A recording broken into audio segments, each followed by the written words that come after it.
नमस्कार दोस्तों, आपके अपने वर्चुअल लैब चैनल पर फिर से आपका स्वागत है। हमारा 14वां चैप्टर चल रहा है, 14 नंबर का चैप्टर, जिसका नाम है natural resources from 9th standard, 9वीं क्लास का, 9th क्लास का। आज उसकी 14.4 नंबर की एक्टिविटी देखने हम जा रहे हैं, जो असल में एक्टिविटी नहीं है, उसमें आपको कोई एक्सपेरिमेंट नहीं करना है।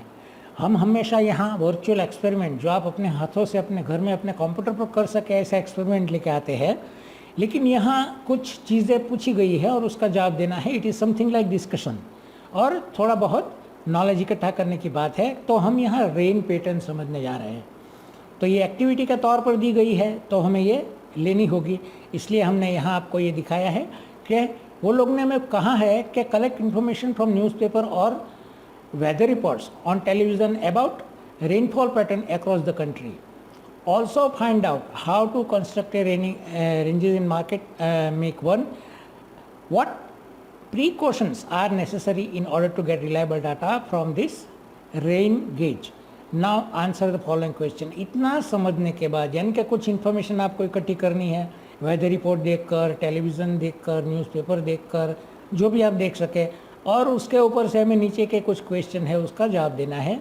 तो यूजुअली क्या है कि रेनी सीज़न जो है वो सिर्फ 3 से 4 महीना हमारे इंडिया में रहती है, लेकिन वो भी एक समान रेन सभी एरिया में, सभी जियोग्राफिकल पार्ट में नहीं होता है। हमारे कोई सभी के सभी हमारे स्टेट्स जो है उसमें एक समान बारिश नहीं होती है, तो वो अनइवन होती है और अनप्रेडिक्टेबल, यानी कि होती भी है या नहीं भी होती है, या हो सकती है या नहीं हो सकती है, इसका कोई पक्का प्रेडिक्शन भी कभी कभी नहीं होता है। और जो हमारी रेन सीज़न की रेंज है वो कहाँ से होती है? जून से मिड सितंबर तक। ये इंडिया की एक यूजुअल नॉर्मल पैटर्न है। आगे, in which month did your city town और विलेज, तो आपके गांव में, शहर में कौन सा महीना है, कौन सा मास है, मंथ है जहां मैक्सिमम आपको रेन मिलती है। तो सपोज़ कि आप मुंबई में रहते हैं, तो यहाँ हमने मुंबई और महाराष्ट्र को ख्याल में रखा है। मुंबई में जुलाई से अगस्त तक ज़्यादा से ज़्यादा बारिश होती है।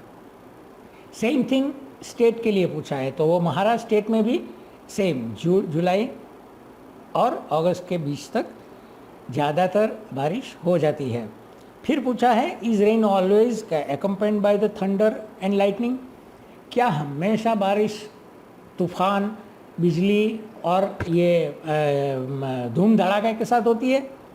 तो इफ़ नॉट, अगर नहीं, तो in which season do you get more of thunders and lightning with the rain. अगर आपका जवाब ना है तो कौन सी सीज़न में आपको इतने ये बिजली और तूफान के साथ बारिश मिलेगी? तो यहाँ लिखा है, rain does not come always with thunder and lightning. ये ज़रूरी नहीं है कि बारिश आती है तो तूफान भी आएगा और बिजली भी आएगी। We get more thunder and lightning with rain in rainy season, खास करके रेनी सीजन में ये होता रहता है, which happens because of friction of two clouds and produces lighting with a sound of thunder. तो ये बादलों का घर्षण, फ्रिक्शन के कारण जो लाइटनिंग होती है और उसके कारण जो आवाज़ आती है वो हम कहते हैं लाइटनिंग एंड थंडर। तो दोस्तों, ये पूरी एक्टिविटी आपको सिर्फ समझनी थी, पढ़नी थी, आपका जवाब याद रखना था। अगर एग्ज़ाम में कुछ आ जाता है तो हो सकता है ये सब आपको याद रहे। बाकी इसमें कोई ख़ास वर्चुअल एक्सपेरिमेंट तो है नहीं जो हम आपको दिखा पाए। तो यहाँ हम ये एक्टिविटी को विराम देते हैं। नेक्स्ट एक्टिविटी लेकर हम बहुत जल्दी आ रहे हैं। तब तक के लिए मैं आज्ञा दीजिए। We hope you enjoyed the video. Thanks a lot for watching the video. Thank you very much.